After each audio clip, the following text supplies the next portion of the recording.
Tivemos o privilégio de caminhar juntos ali na Faculdade Teológica Batista de Brasília. Sempre uma alegria ter o Claudemir aqui conosco. Vamos orar neste momento, para que Deus venha falar aos nossos corações, e que nós possamos então ouvir da voz do Senhor. Feche seus olhos mais uma vez. Senhor Deus, nosso Pai, mais uma vez aqui estamos, apresentando, ó Pai, as nossas vidas, os nossos corações. Que a palavra do Senhor venha falar conosco. E que assim, ó Pai, não seja o Teu Filho falando, mas que seja o Teu Espírito Santo falando aos nossos corações. E que essa palavra venha gerar vida. Que essa palavra venha gerar em nós transformação. Para a glória do Senhor. Assim oramos em nome de Cristo Jesus. Amém.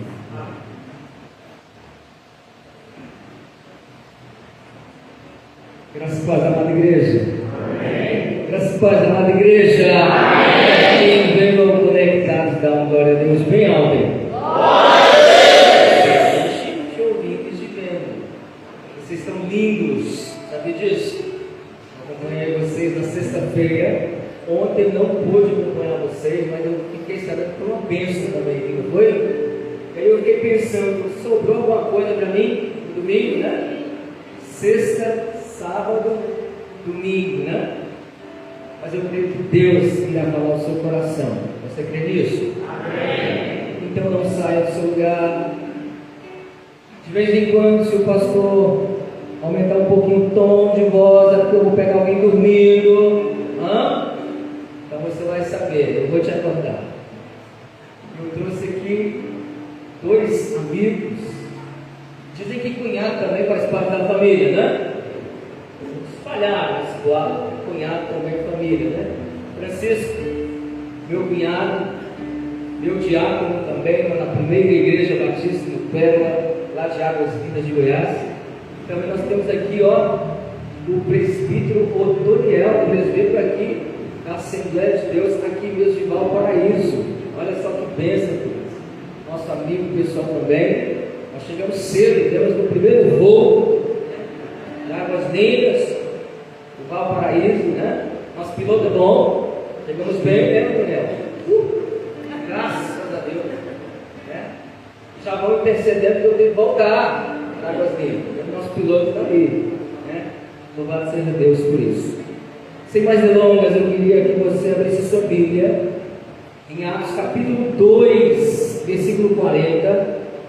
E enquanto você abre aí a sua Bíblia em Atos capítulo 2, versículo 40, eu trago um abraço lá da nossa congregação, lá em Águas Lindas. Tem um culto lá também agora.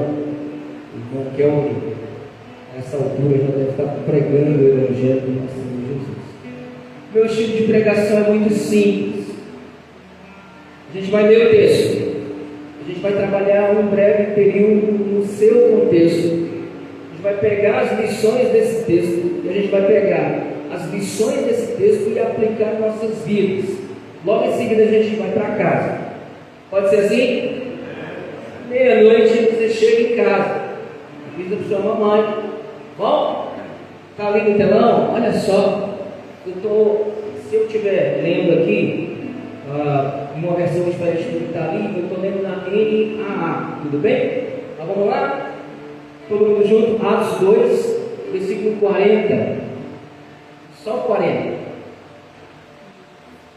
Cadê o 40? Então está bem diferente da minha versão, realmente. Então vamos ler ali.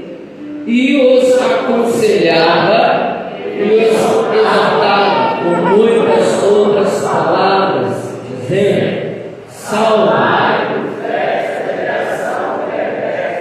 Deixa eu ler na minha, que eu estava lendo ali, decorando na minha aqui. Eu li, foi nenhuma das duas, perceberam? Deixa eu ler na minha aqui também. Com muitas outras palavras, deu testemunho e exortava-os, dizendo: salvem-se desta geração perversa. É aqui que eu queria trabalhar no contexto, porque o texto diz: com muitas outras palavras. Quais palavras? Precisamos saber quais. Deu testemunho. Quem deu testemunho? E exortava-os. Ele estava exortando a quem? dizendo: salvem-se desta geração perversa. Que geração é essa? Era nesse contexto que eu gostaria de começar a trabalhar aqui com vocês. Esta fala de Pedro, porque foi Pedro quem falou isso aqui. E aí, queridos, eu preciso voltar 53 anos antes dessa fala de Pedro. Por que 53, pastor? Porque numa bendita sexta-feira, era a época da festa judaica, Páscoa, ok? O meu Jesus estava sendo crucificado. Ele morre na sexta-feira, passa a sexta-feira, o calendário judaico é contado como um dia, então sexta, sábado, vem o domingo. O que acontece no domingo?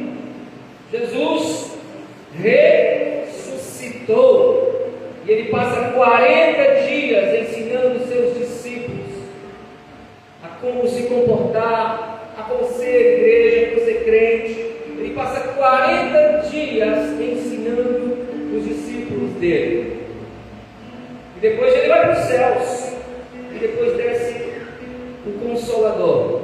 Mas o Consolador desce na festividade seguinte à Páscoa, que foi a festa de Pentecostes. 50 dias depois, ou seja, 10 dias depois de Jesus Cristo ter ido aos céus, veio a festa de Pentecostes. E aí, meus amados irmãos, cerca de 120 pessoas, eu acho que um pouquinho menos aqui, deve ter muito mais de 120 pessoas, talvez. 120 pessoas reunidas, provavelmente, talvez, certamente, no mesmo lugar onde Jesus Cristo, 53, 54 dias antes, celebrou a ceia do Senhor. E nesse dia, era um domingo, dia do Senhor, a festa Pentecostes. Lembrem-se, a festa era o Pentecostes, não foi o acontecimento. De repente, subitamente, 120 pessoas assentadas, elas não estavam orando, elas não estavam de joelhos, elas não estavam jejuando, porque crente, né? Amanhece o dia comendo, né? Então, às 9 da manhã, na primeira refeição do dia, subitamente o texto diz que veio um som como que de um vento. Eu disse um som como que de um vento, não foi um vento. Um som como que de um vento. Então os cabelos das meninas não assanharam, as cortinas não balançaram, não caiu nada sobre a mesa. Um som como que de um vento. Só eles ouviram.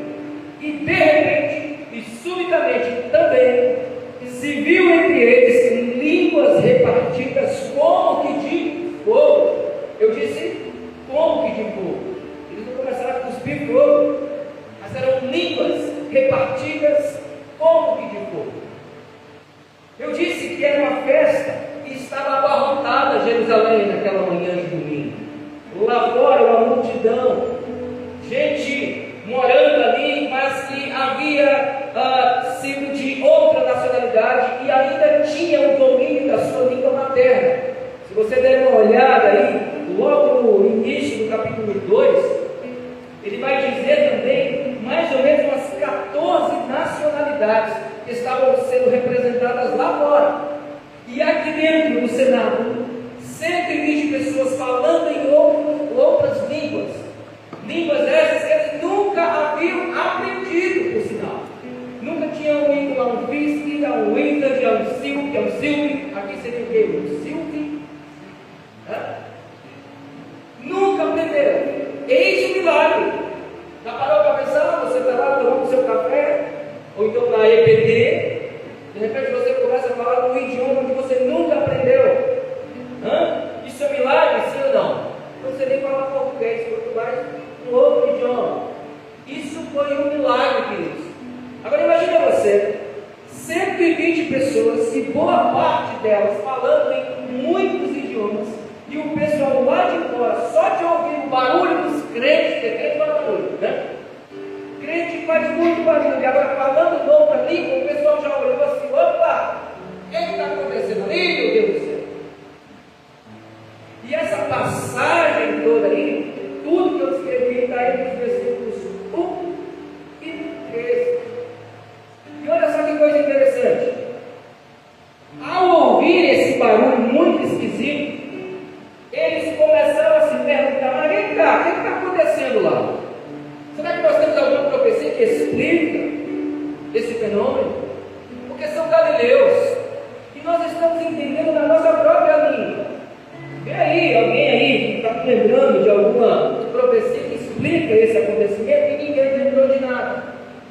até que alguns deles, quase que blasfemando contra o Espírito Santo, fizeram uma acusação nada interessante e fizeram uma declaração nada inteligente. Acusaram os crentes lá de dentro do cenáculo de estarem bêbados.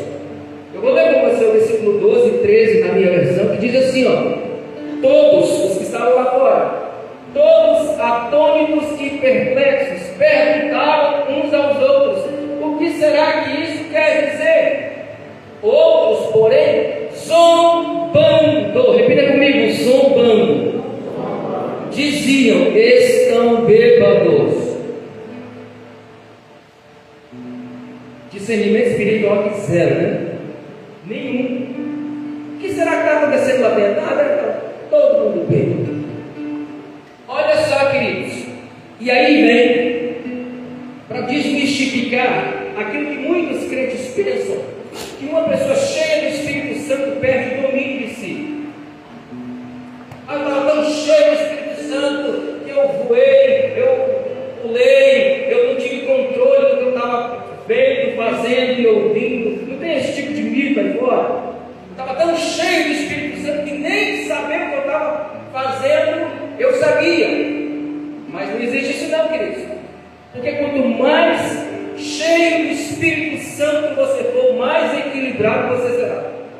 Quanto mais cheio do Espírito Santo você for, mais discernimento espiritual você terá. E eu provo para você na Bíblia agora.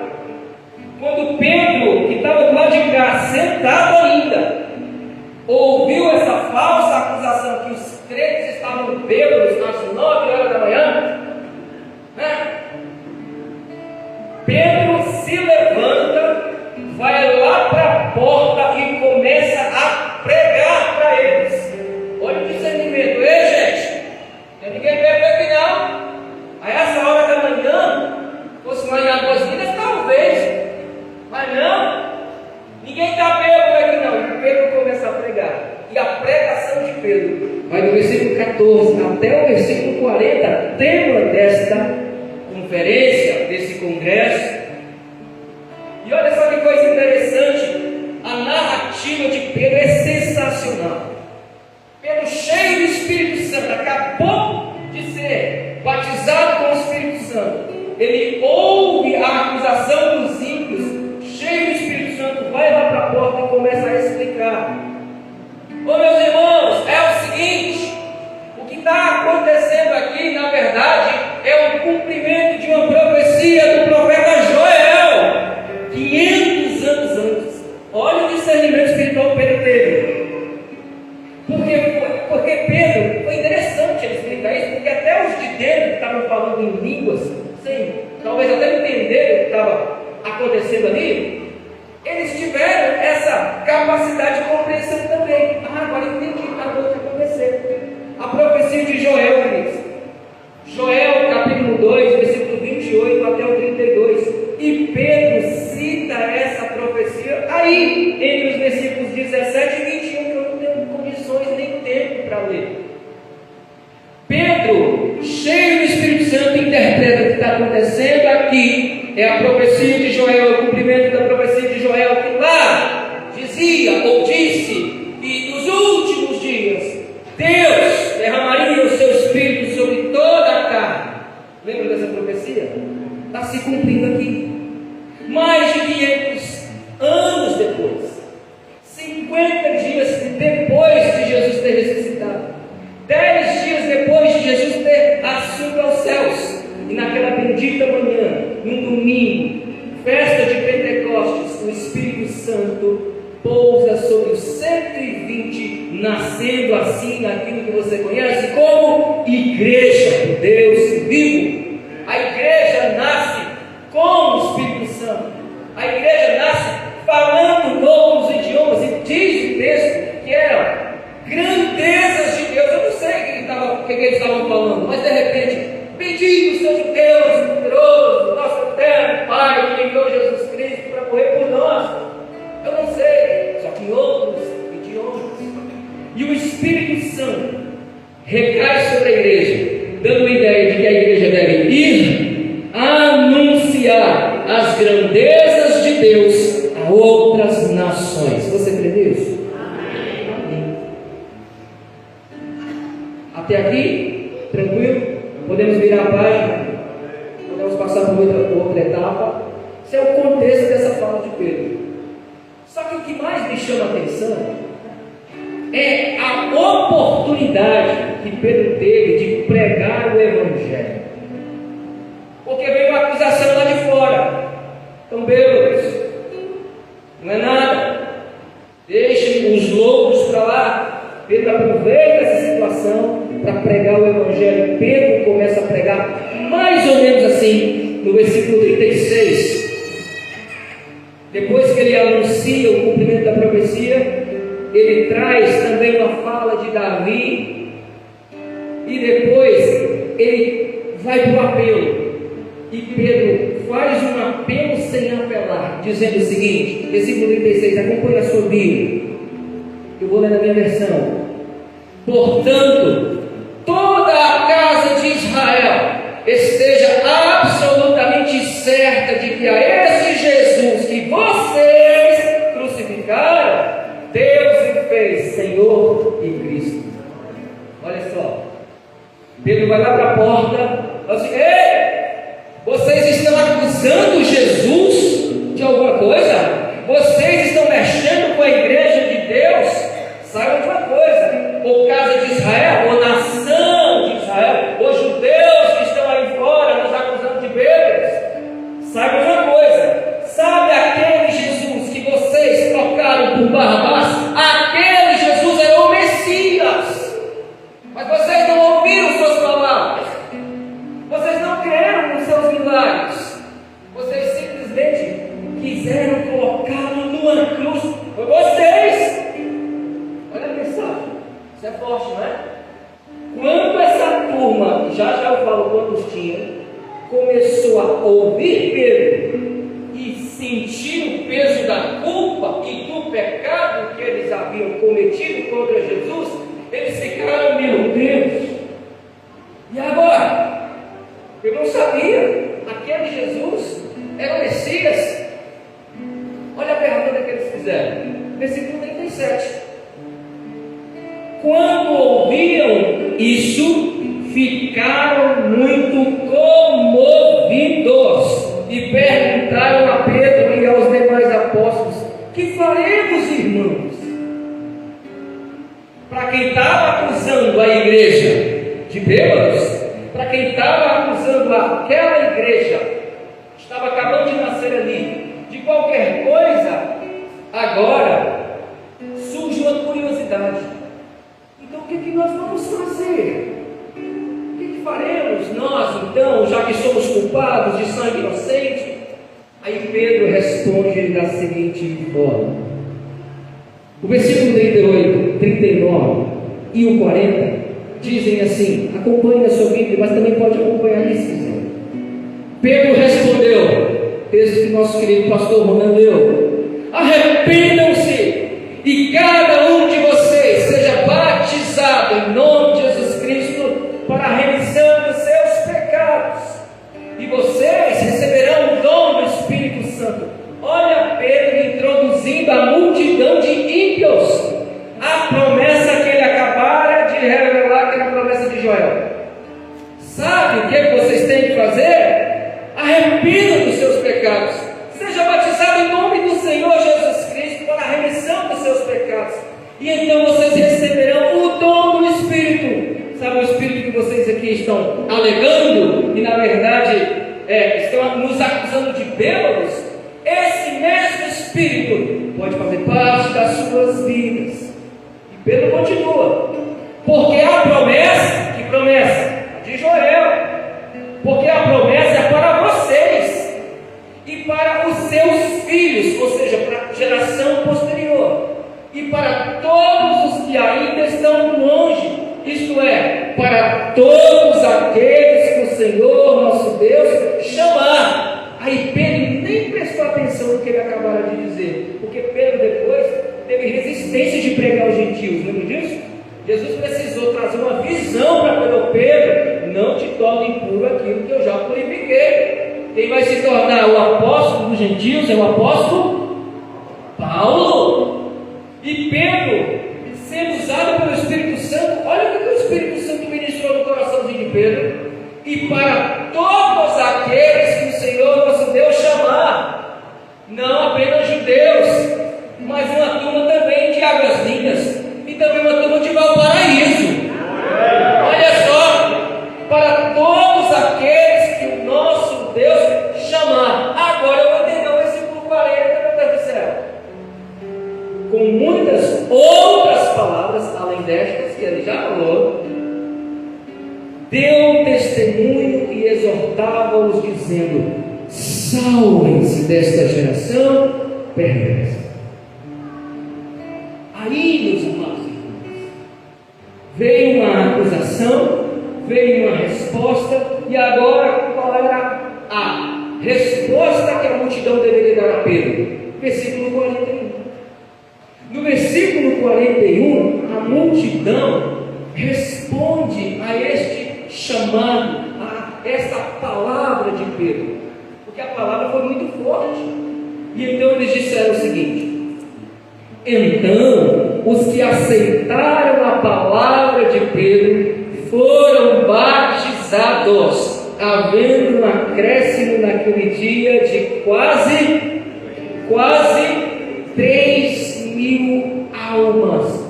Meu Deus do céu, o senhor está pregando, né? Uma palavra, um sermão, uma manhã de domingo, 120 pessoas do lado de dentro, uma turma enorme passando na porta.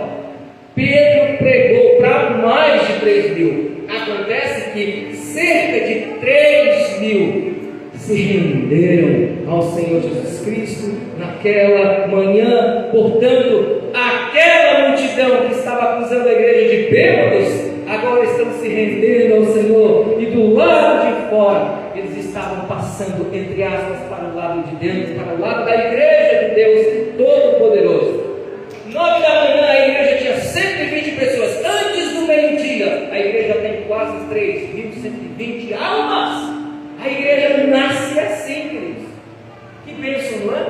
Que bênção, queridos. Só aqui eu já aprendo algumas coisinhas. A primeira coisa que eu aprendo é que as pessoas ainda não entendem o que move a fé do crente, ou seja, o Espírito Santo de Deus.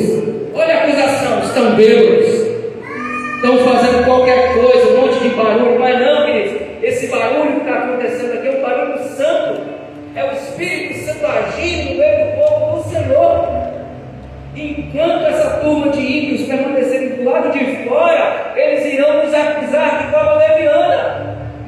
Esses crentes barulhentos, né? Como é que pode? Todo tipo de circunstância, todo tipo de problema eles passam, mas estão lá todo domingo na igreja. Eles não se cansam, não? Eles não têm o que fazer, não? São as acusações contra nós. Mas eles não entendem isso. E o que move a nossa vida, independentemente das circunstâncias, é o próprio Espírito Santo de Deus. Outra coisa que eu aprendo aqui também é que as pessoas perdidas não têm a resposta para as suas indagações e continuam no desespero, gritando: o que faremos?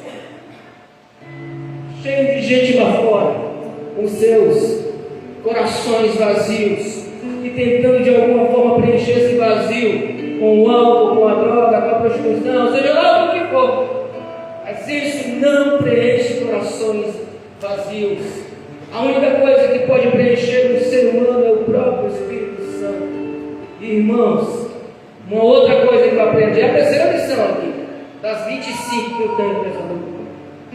Irmãos, a resposta que eles estão procurando, o que faremos, pois, irmãos, quem tem essa resposta é a igreja. Eles perguntam para Pedro e para os demais apóstolos: o que nós faremos? Pedro responde: irmãos, a igreja de Deus Todo-Poderoso precisa dar uma resposta clara, que essas pessoas precisam de Jesus Cristo. Só Ele pode de fato alegrar o coração de alguém. Amém, queridos?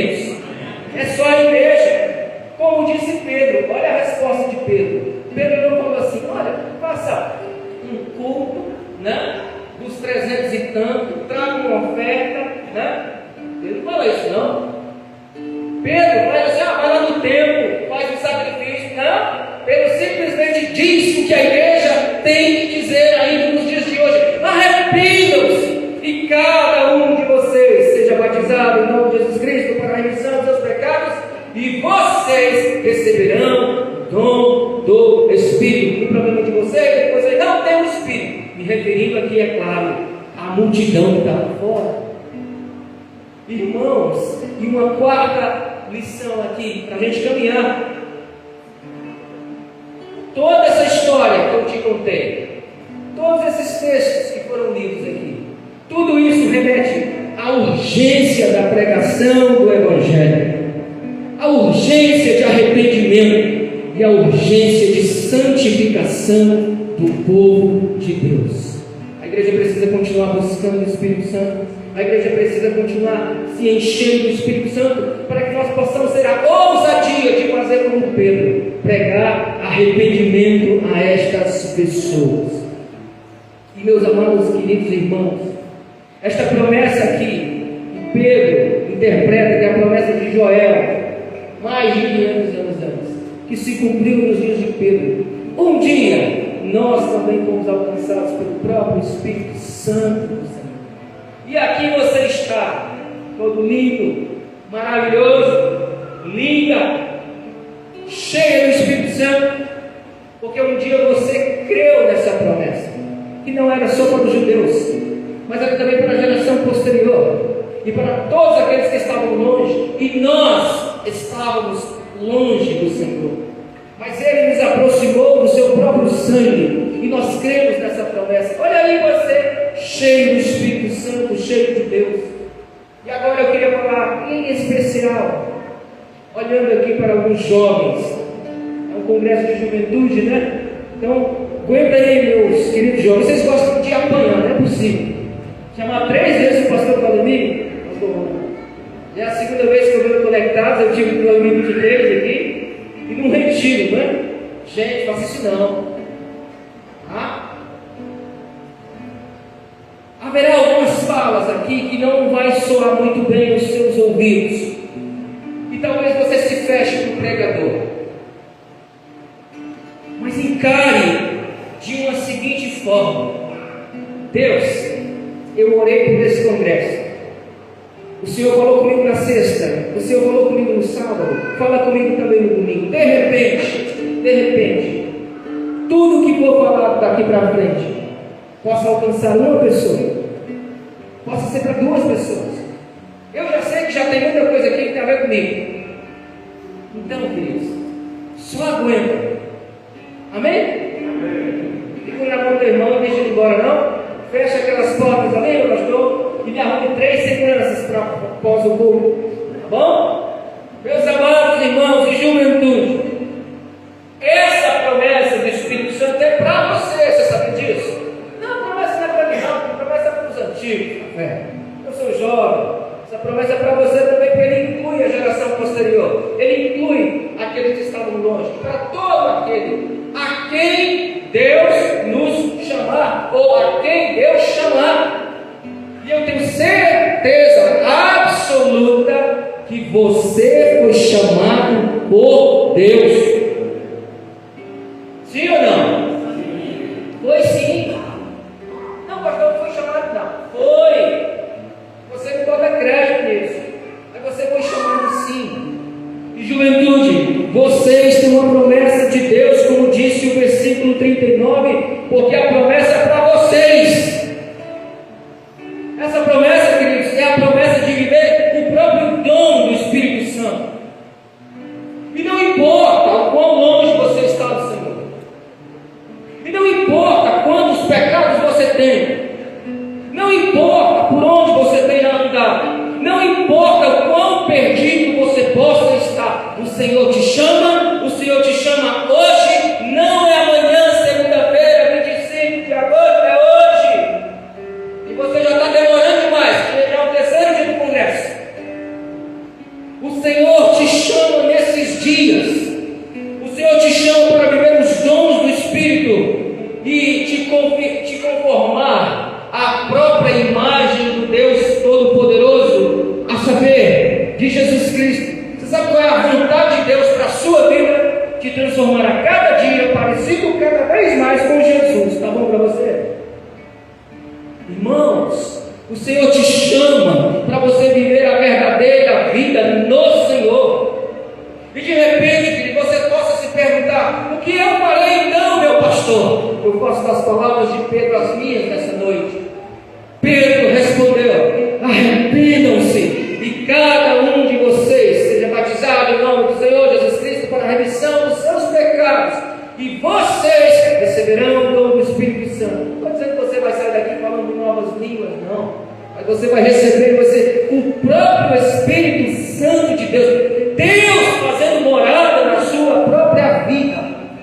Ou seja, queridos, chamado ao arrependimento continua ecoando em nossos dias para todo aquele que está distante do Senhor. A solução para a sua vida é você vir do lado de dentro e parar de acusar a igreja de Deus vivo de qualquer outra coisa.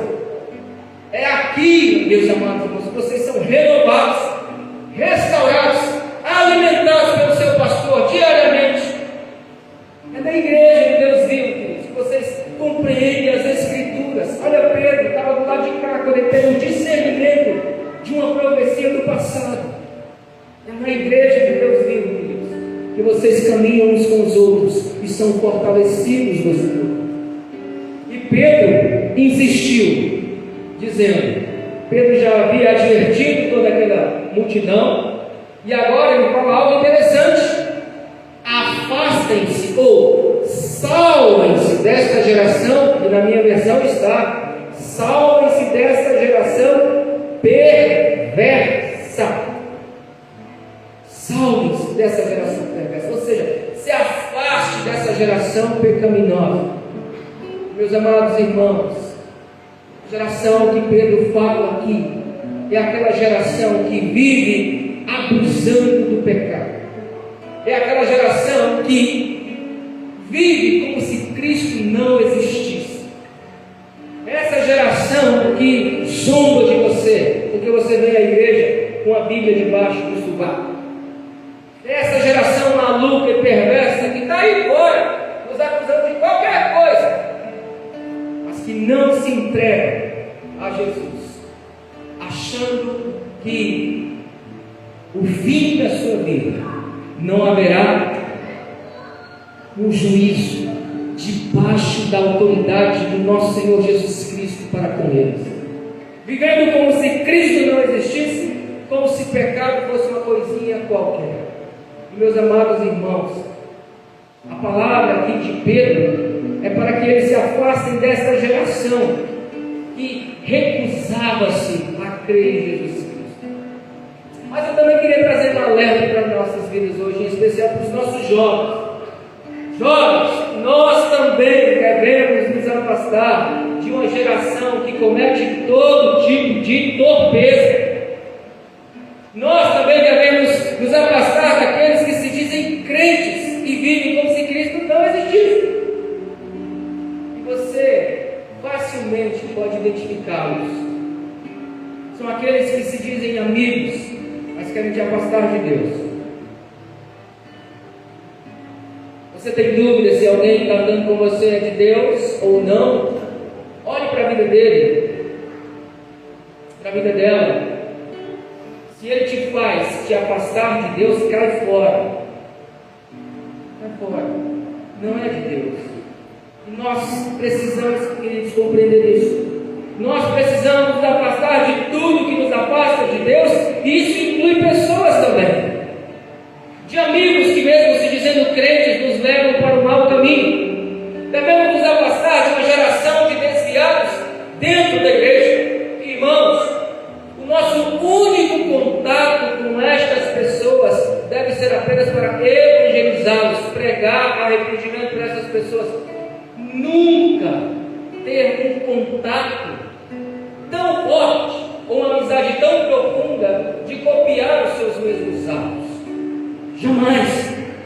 E nós estamos vivendo, queridos, uma época de uma geração de crentes que se misturou tanto com os ímpios que fica difícil de saber quem é quem.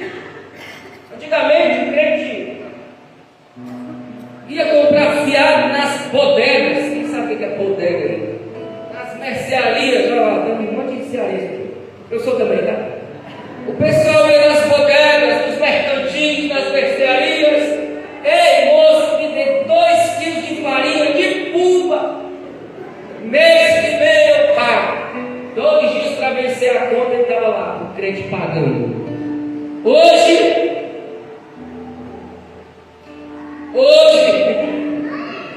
você vasculha o caderninho da moça da cantina da igreja. Em nome de 2022.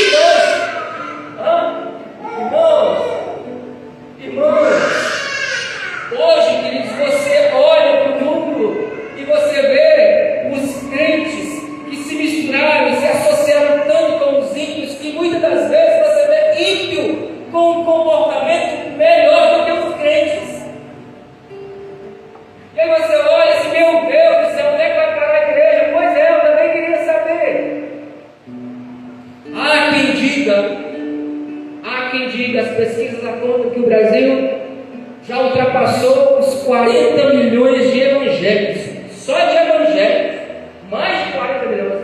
Há quem diga também que o Brasil é o maior país cristão do mundo, somado aos católicos. A pergunta é, por que o Brasil então tem tanta injustiça social, essa bagaceira que nós estamos vendo aí? E já reparou que todo tipo de escândalo que acontece no Brasil, que vai lá na primeira página dos jornais, das revistas, vai lá no horário nobre do jornal, sempre tem um crente no meio.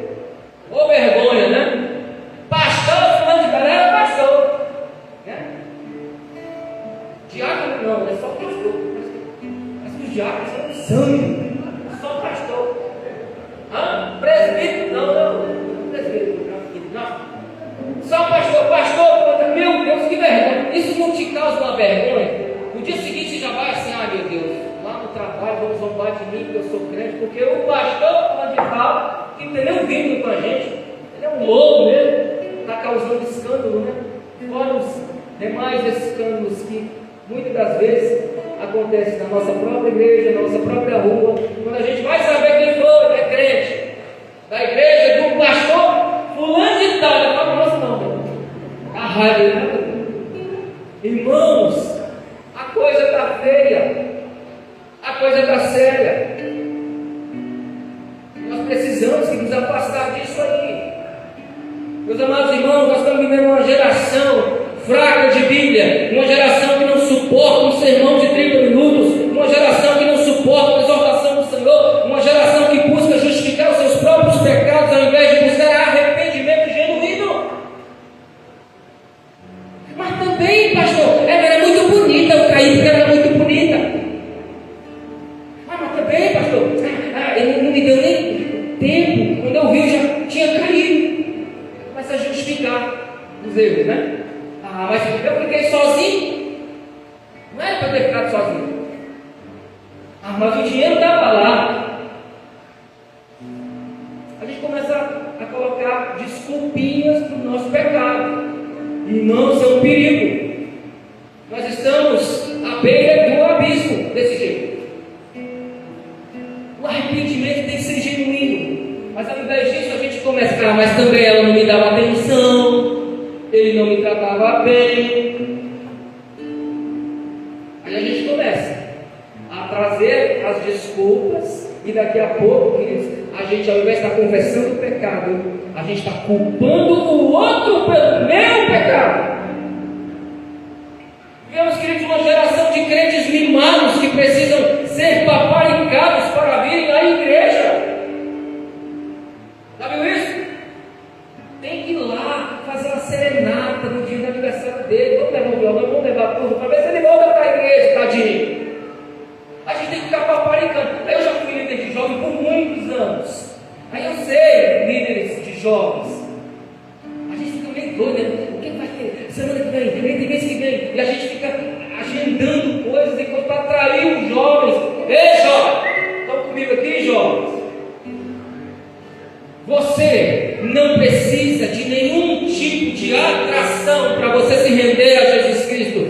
Ou Cristo é suficiente na sua vida, ou nada mais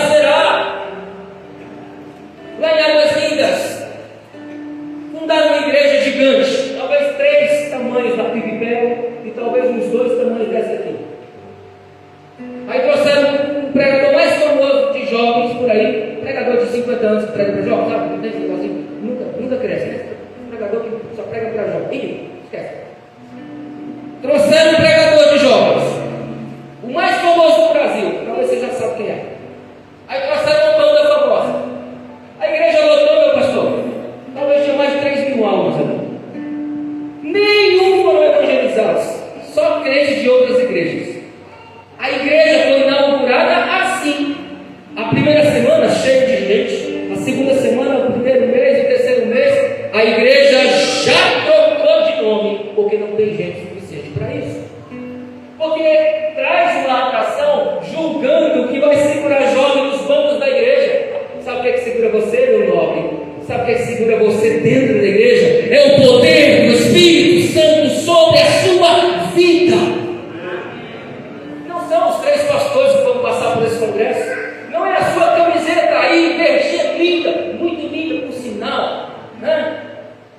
Não é, queridos, as atrações, as bandas, queridos, não, nada contra, amo o Fernandinho, só um exemplo, tá? Poderíamos trazer o Fernandinho aqui, mas se o seu coração não estivesse aí, sedento por Jesus Cristo, pelo Espírito Santo, o Fernandinho só seria uma atração. Nós não precisamos do Fernandinho, espero que um dia ele venha aqui. Mas nós precisamos do nosso Senhor Jesus Cristo. Ele é suficiente.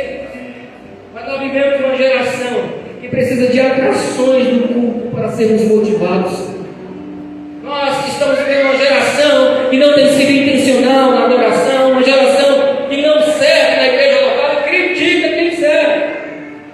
Vivemos uma geração que não serve, queridos. E ainda vai apontar o dedo, tá feio, essa cor, não gostei dessa cor, gostei desse pregador, tinha que ser um outro, não gostei do ambiente, mas não, era muita música, a gente nunca está confortável, a gente é sempre insaciável, nada presta. Ei, meu irmão, você está perdendo tempo e reclamando da igreja do Senhor. Venha para de tempo e começa a servir. Amém? Temos um tempo em que há uma geração, queridos, analfabeta de Bíblia e rasos na fé, uma geração que se afasta de Deus por qualquer coisa, uma geração cheia de razão, mas vazia de Deus. Olha o povo lá, acusando a igreja. É isso, é aquilo, deve ser isso, deve ser aquilo. Aí o dia que ouviram a palavra de Deus cai para o lado de cá, porque não resistiram ao poder do Espírito Santo. Meus amados irmãos, nós devemos nos separar dessas coisas. Eu não vim aqui acusar ninguém, pelo contrário, é para a gente fugir dessas coisas. Quem está entendendo meu sermão aqui? Para fechar o punho, tem, pastor? Eu não vim acusar vocês, não. Pelo contrário, eu vim dizer que nós devemos fugir dessa geração. Não é isso que o texto diz?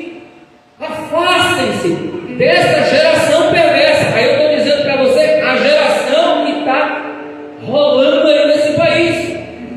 E nós devemos afastar desse tipo de gente aqui. Fuja para longe do pecado. Não imite essa geração que se afasta de Deus. Como diz Provérbios capítulo 3, versículo 7. Não seja sábio aos seus próprios olhos. Temam o Senhor e afaste-se do mal. O que faremos então, pastor? Afaste-se do mal.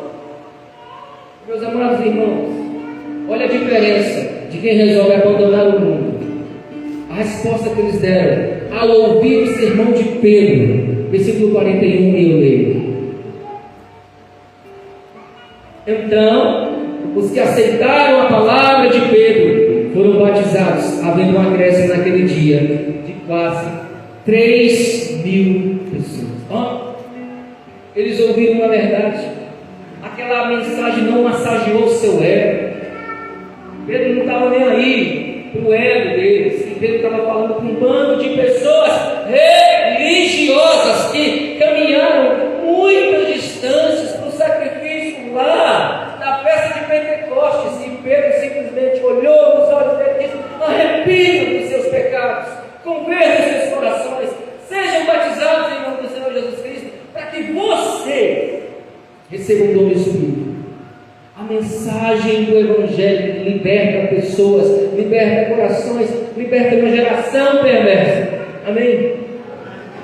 3.000 pessoas decidiram abandonar o mundo para seguir Jesus. E nós precisamos tomar uma decisão.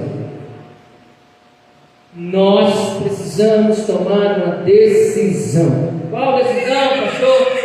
A decisão de seguir a Cristo verdadeiramente. Nós precisamos tomar a decisão e você não pode postergar essa decisão de você seguir a Jesus. A decisão de seguir a Cristo poderosamente. A decisão de ser um verdadeiro crente que vai marcar essa geração débil. A decisão de ser diferente dos demais. E, meus amados irmãos, ser conectado com Cristo vai além de uma camiseta escrita 100% Jesus. Ser um discípulo do Senhor Jesus Cristo vai muito mais além do que pertencer a um hall de membros de uma igreja batista. Ser um discípulo do nosso Senhor Jesus Cristo vai muito mais além do que qualquer outra coisa. Você tem que negar a si mesmo.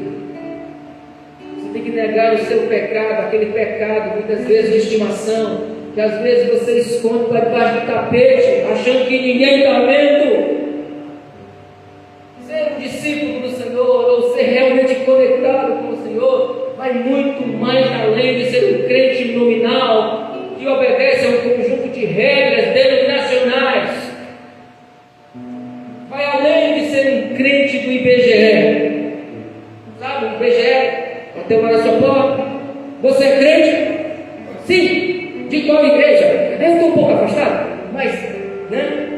Aí conta na pesquisa. Ele respondeu que igreja, mas está tão distante de Deus, está tão distante do Senhor, que ele virou apenas um crente nominal, um crente de estatística. Mas não estamos aqui para isso, não. Nós estamos aqui para nos reconectar com o Senhor. Amém? Porque ser discípulo de Jesus Cristo vai te custar muita coisa. Lá na Nigéria está custando a vida deles. Lá em Moçambique tem gente sendo degolada apenas por ser crente. Apenas por ser crente. Ser um cristão autêntico vai te custar tudo. Vai te custar as suas amizades, seus sonhos, seus desejos, seus prazeres, sua reputação, ou mesmo a sua vida. Vai custar a sua paz com o pecado. E quando você decidir de uma vez por todas abandonar aquele pecado que você teima, e muitas das vezes você cai sempre no mesmo pecado, quando você abandonar ele de uma vez por todas, você então estará pronto para viver os dons do Espírito, como Pedro falou acerca desta promessa. Jovens, não sejam como alguns jovens que nós temos visto por aí. Façam uma diferença. E nós precisamos saber. Eu estou com 40 anos, eu sei, eu tenho um cara de 25. Ronan, outros pastores aqui? Há outros pastores aqui? Levanta sua mão, pastor. E lá atrás, 2, 3, 4. Gente, eita. Essa turma, mas vou falar melhor. As mulheres podem falar baixinho, então pode esconder assim.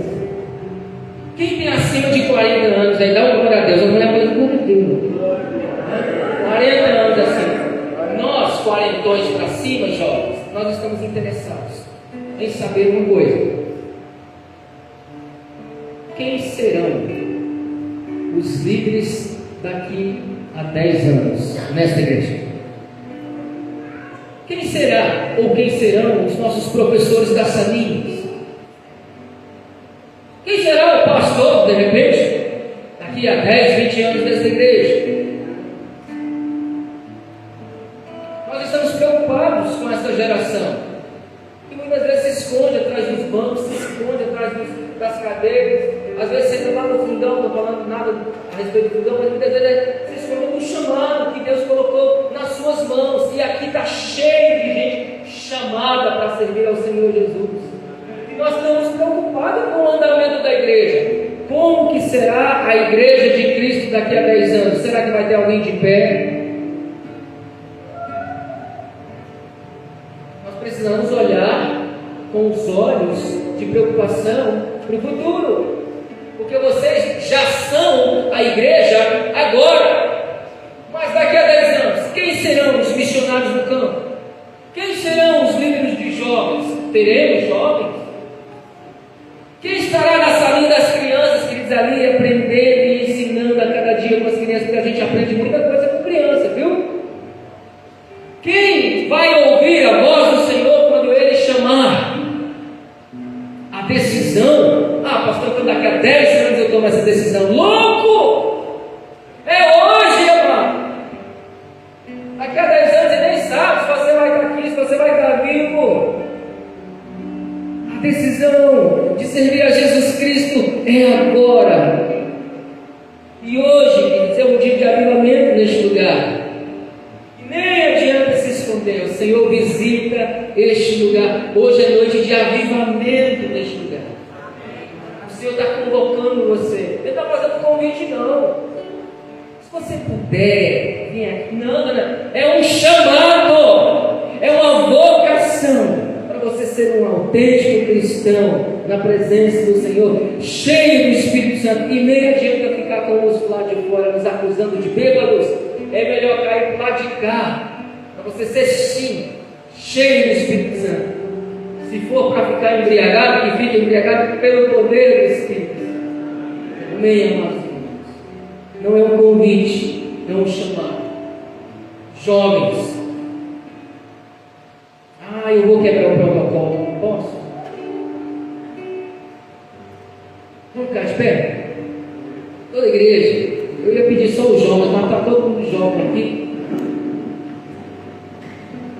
Hoje é uma noite que o Senhor chama você, não para ser um cristão que congrega na Civival, não, mas é para você ser um autêntico cristão onde você estiver, independentemente do congresso estar perto ou não, independentemente se você está próximo do seu pastor ou não, mas é para você ser crente autêntico lá na sua escola, na sua faculdade, no seu trabalho.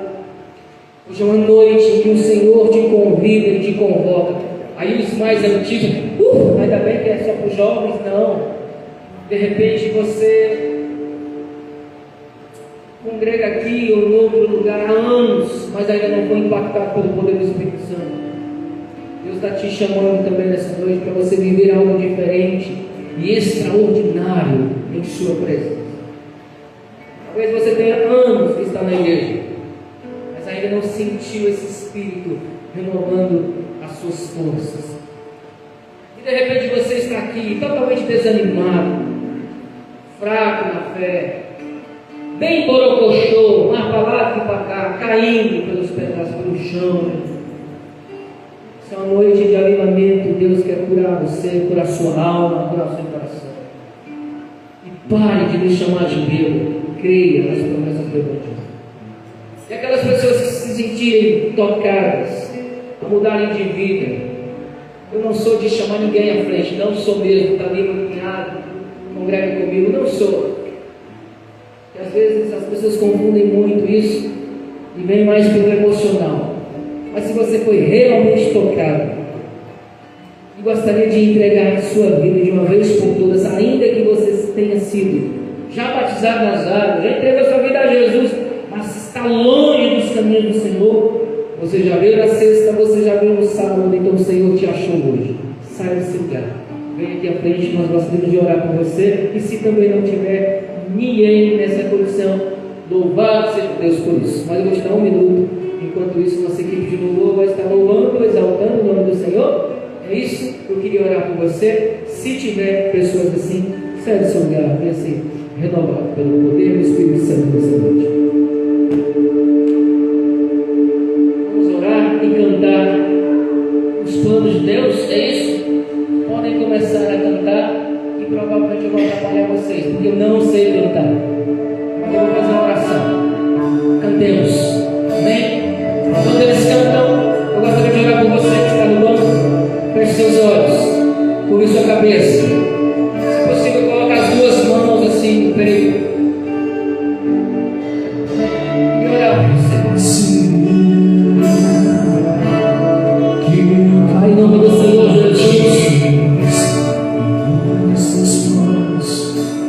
Eis aqui, ó Pai, uma igreja abençoada, renovada, restaurada.